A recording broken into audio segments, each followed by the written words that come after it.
Representantes do setor de bares e restaurantes defendem a manutenção do programa emergencial de retomada do setor de eventos, o chamado PERSE. O governo havia enviado uma medida provisória que coloca fim ao incentivo fiscal. Para saber os impactos dessa mudança, a gente conversa agora com o presidente executivo da Abrazel, o Paulo Solmuti, a quem agradeço mais uma vez a participação aqui no Jornal da Manhã. Paulo, bem-vindo, bom dia. Bom dia, Lívia. Prazer enorme estar aqui com vocês novamente.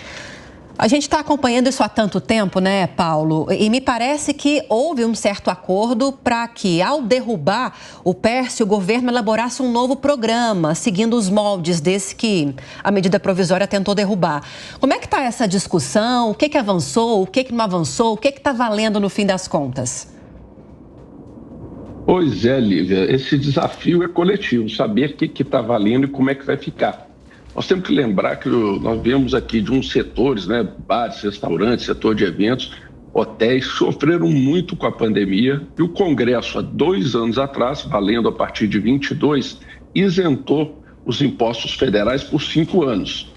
Acontece que ao chegar ao finalzinho da virada do ano passado, o governo solta uma medida provisória zerando 3 desses impostos, ou seja, tirando o benefício, são 4 impostos federais, e a partir do ano que vem, tirando do imposto de renda. Então, isso pegou de surpresa todo o empresariado, que ainda não recuperou. Nosso setor, por exemplo, nós acabamos de ter um dos piores resultados mensais, com 30 e poucos % das empresas operando com prejuízo, e fomos surpreendidos com isso, como, na verdade, todo o governo, o próprio parlamento, né, cogitou-se devolver essa medida provisória, e aí foi andando, né, e essa lei, a medida provisória passaria a valer a partir de 1º de abril. Então passou janeiro, passou fevereiro, passou março e de novo, em cima da hora, no dia 27 de março, o governo orienta o seu líder, deputado Zé Guimarães, a colocar um projeto de lei que reformula tudo. Curiosamente, não resolveu o problema, porque a partir do dia 1º de abril já estamos na regra antiga, ou seja, pagando impostos, até que isso avance.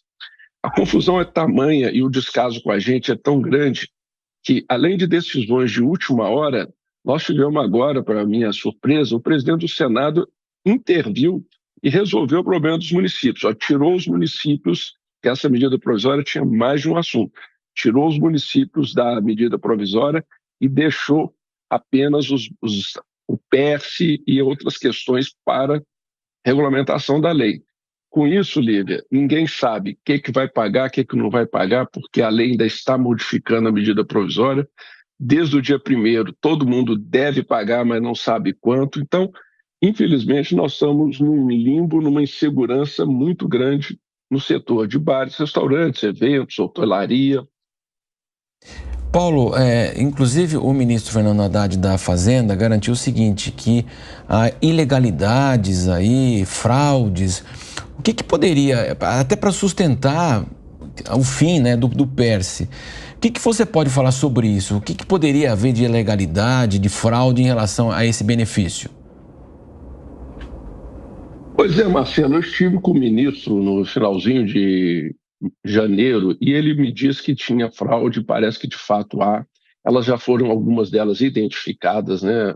Pessoas que fizeram lavagem de dinheiro, usaram o PERSE para aumentar faturamento eventualmente de algum evento, para que não houve. Mas o que a gente ficou claro, e o que eu quis dizer ao ministro, acho que ele também compreendeu bem isso, é que nós não poderíamos punir quem atuou, a grande maioria que atuou dentro da lei, dentro do espírito da lei, por um conjunto de fraudadores que basta que a Receita vá para cima deles, a Polícia Federal vá para cima deles.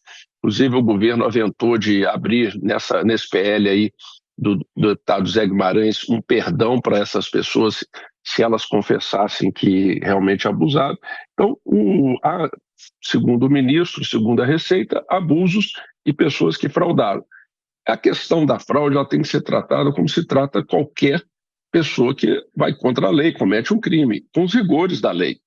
Mas nós não podemos, por exemplo, se tiver uma fraude no Bolsa Família, como há várias, toda hora a gente ouve falar, nós não vamos acabar com o Bolsa Família, não vamos deixar de beneficiar uma parcela tão importante da sociedade carente por conta de um fraudador.